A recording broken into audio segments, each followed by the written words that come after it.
Welcome to another episode of Auto Mundial, the weekly car news and review show. This time we're taking a look at Maserati's jaw-dropping open-top supercar, the MC20 Cielo.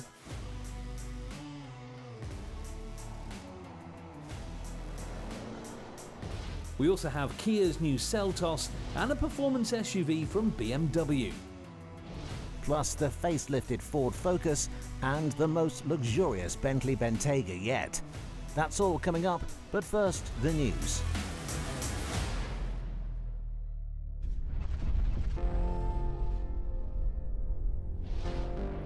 The UK government has axed the plug-in car grant. EV and PHEV buyers will no longer be entitled to taxpayer-funded financial subsidies when purchasing a new electrified car. The announcement comes as more and more UK drivers are switching to EVs, with electric cars now accounting for 1 in 6 new cars sold.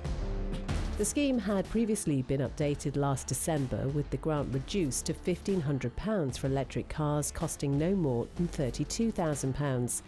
The Department for Transport says it had always made clear the grants would cease in 2022 or 23, and that previous reductions in financial support had not affected new EV sales.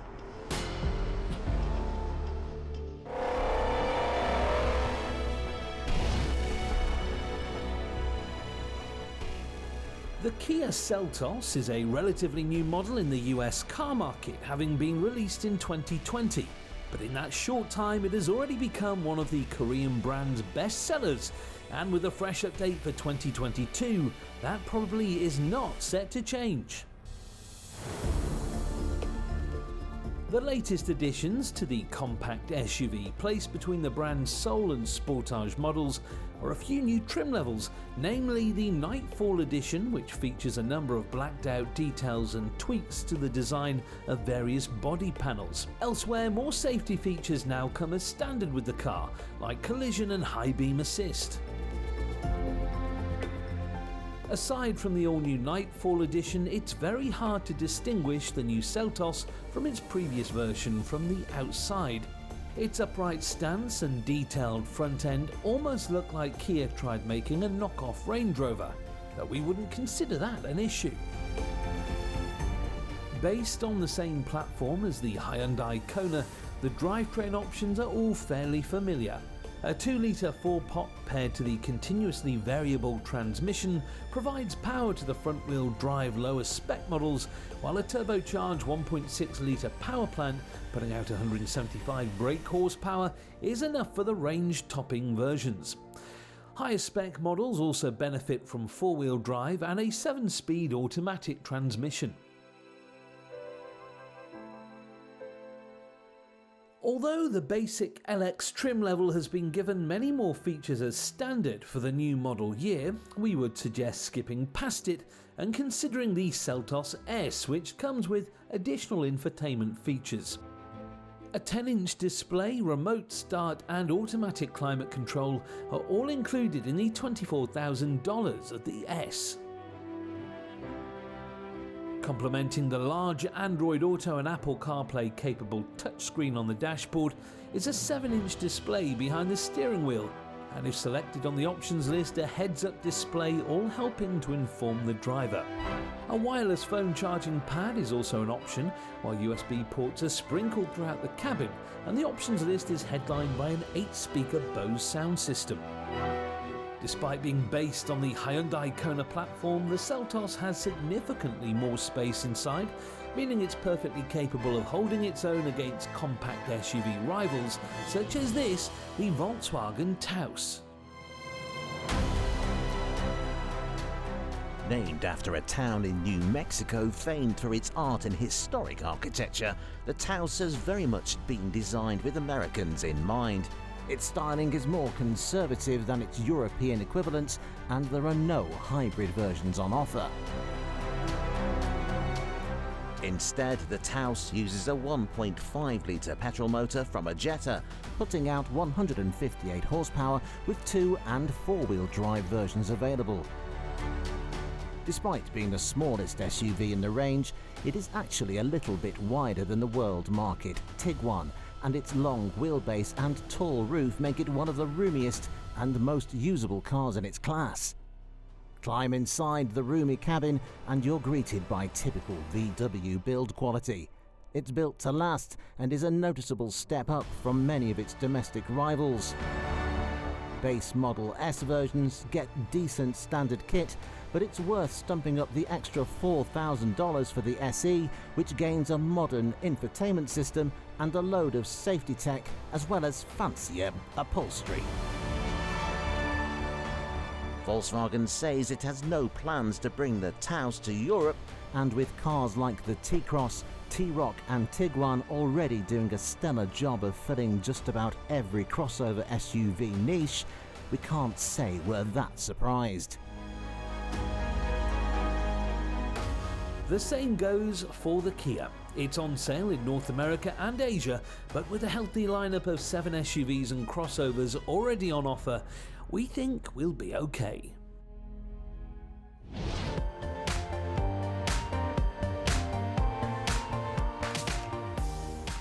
When the current Ford Focus was launched in 2018, we were impressed not only with the way it drove, but also with its styling. Until that point, the Focus had always looked a little conservative when compared to rivals like the Seat Leon and Renault Megane. However, since 2018, a flurry of new rivals has come out, so Ford has given the Focus a well-deserved facelift. The front end has been totally redesigned with a new look in line with that of the new Fiesta. Like a lot of new cars that we've seen in the past couple of years, it gets a big new grille housing the blue oval badge. The nose of the car is higher, while the new LED headlights are slimmer and more aggressive.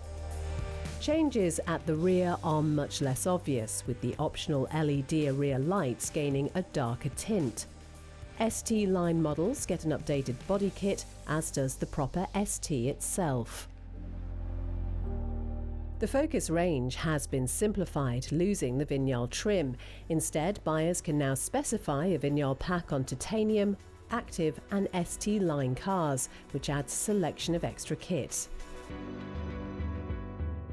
The interior remains as it was, but buyers now have the option of Ford's Sync 4 infotainment system with a new 13.2-inch touchscreen. The climate controls are now operated via the screen, removing the buttons for a less cluttered dash. The sporty ST Hot Hatch, meanwhile, gets a new satin finish on its vents, a lurid new paint option called Mean Green, and some new alloy wheel options in either 18 or 19 inches. Inside, the Recaro seats have been ditched in favour of some of Ford's own sports seats, while the starting price has crept up by nearly £4,000 to a little under £35,000.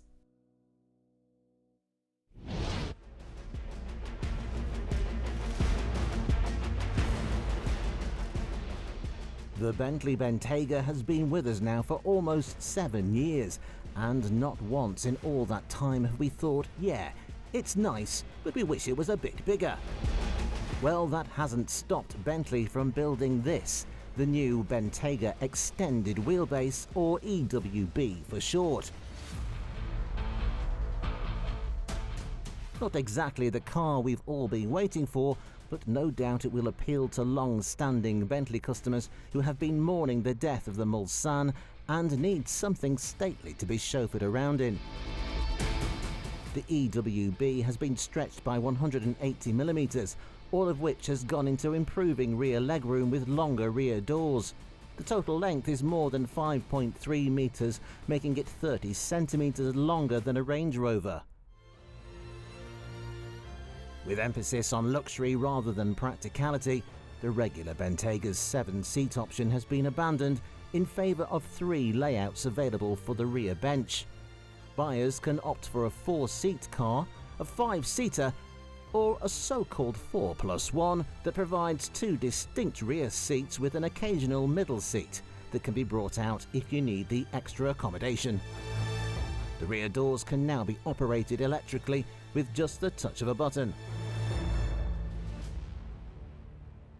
Inside the new bigger shell, the interior remains largely the same as the standard car, and that's certainly no bad thing. There's enough leather, wood and chrome to trim a medium-sized yacht, while the options on offer boggle the mind. In fact, Bentley reckons there are up to 24 billion possible trim combinations, so no two Bentaygas are ever likely to be the same. That figure runs into the trillions if you include different engine options. From launch, the EWB is available with the same twin-turbo V8 as the standard car, producing 542 brake horsepower. It isn't crazy power, but it's enough to see the enormous off-road limo from 0 to 62 in 4.5 seconds onto a top speed of 180. We expect the plug-in hybrid powertrain to be added to the lineup by the end of the year.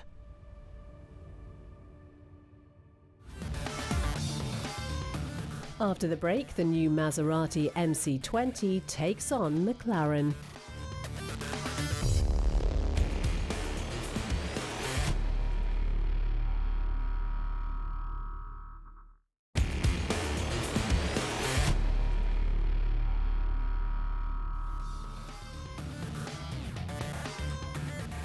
Coming up, Maserati's stunning new supercar. But first,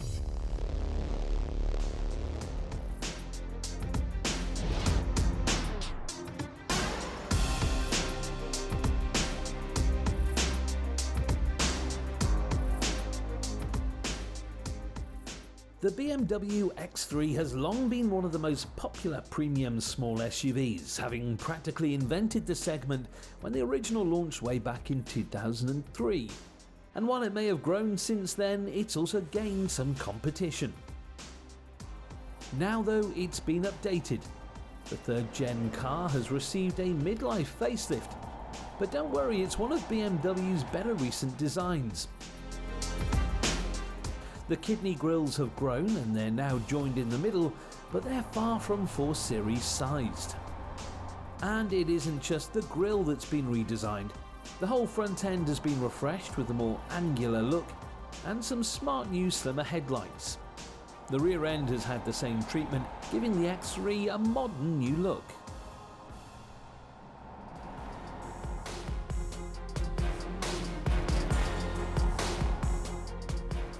To complete the aesthetic updates, there's a range of new colour options and some new wheel designs. The coupe version, the X4, has had a similar range of updates, but still doesn't look quite as good as the X3 to us. And it isn't just on the outside where BMW has been busy. Climb inside and you'll find an updated interior too, with some more angular air vents to match the exterior, a new digital instrument panel, upgraded infotainment and new switchgear, making the X3 feel very current. All models come with leather as standard, while the whole cockpit is filled with high quality materials. It's every bit the BMW and it's practical too. We mentioned earlier that the X3 has grown over the years, so much so that this current car is bigger than the original X5. There are various petrol and diesel engines to choose from, as well as a plug-in hybrid model, but the flagship model is this, the new BMW X3M.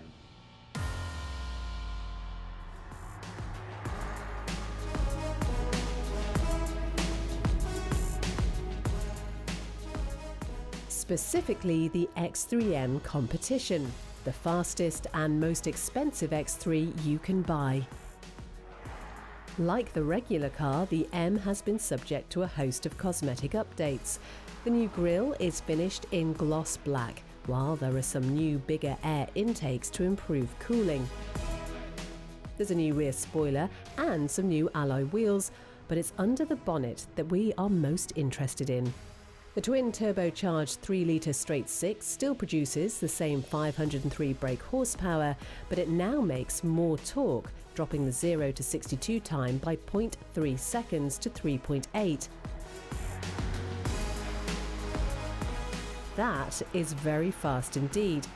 But again, the X3M, like the more humble versions, has some impressive rivals.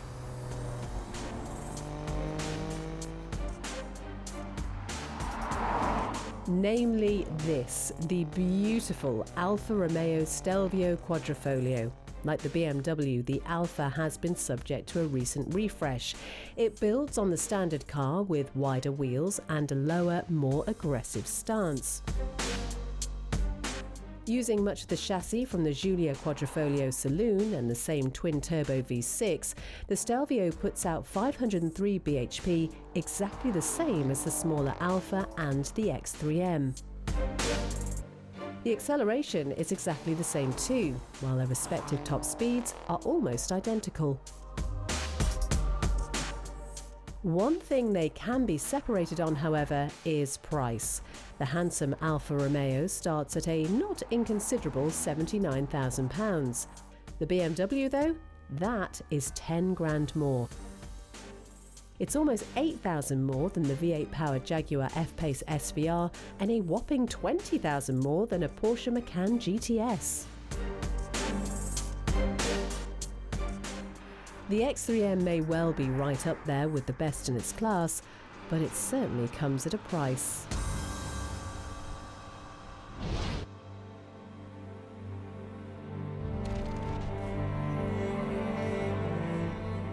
For a while now, the great Italian marque Maserati has been resting on its laurels. With a lineup of predictable SUVs and underwhelming saloon cars, we were beginning to think that we'd never see another wailing carbon-bodied supercar wearing the famous Trident badge.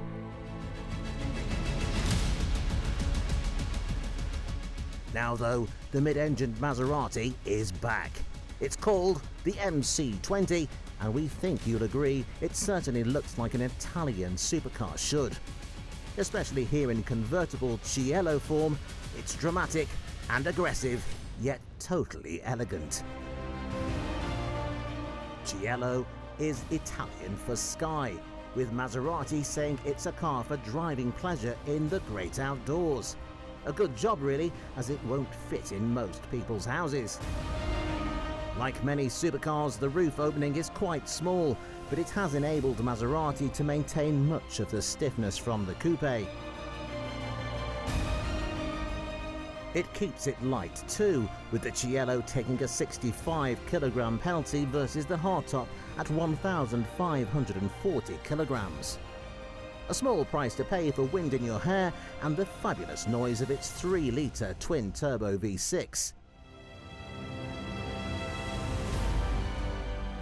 That's quite a small power plant for a supercar, but it's light and it produces a mighty 621 brake horsepower.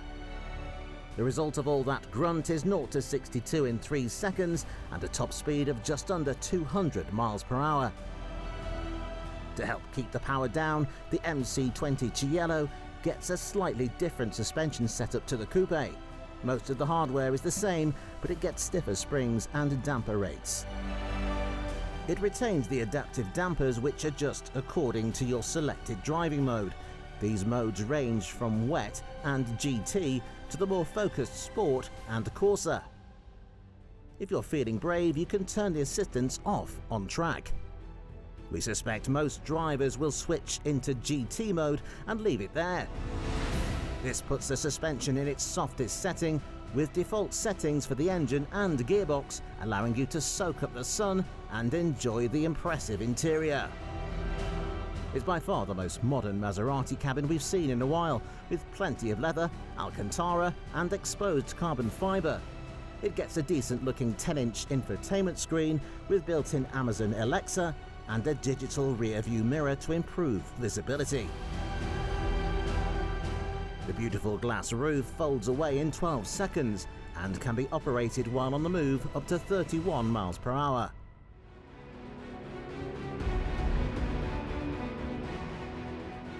However, this newcomer is far from the only drop-top supercar on offer. There are numerous rivals available, from Audi, Ferrari, Lamborghini, and with its incredible 720S, McLaren.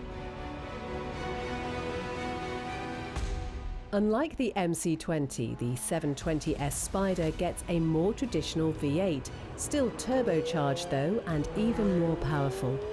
The 4-litre motor pumps out an astounding 710 bhp, propelling the McLaren from 0 to 62 in under 3 seconds. Despite its extra power then, performance is comparable with the Maserati, but McLaren has also been just as clever with its weight saving. Normally, the motors and extra bracing needed in a convertible add a lot of extra weight, but the 720S Spider is just 50 kilos heavier than the coupe. Thanks to their carbon tubs then, these flagship 200 mph convertibles seem like compelling alternatives to their hardtop equivalents. Performance figures take slight hits, but with the roof down and a screaming engine behind you, you'll never notice.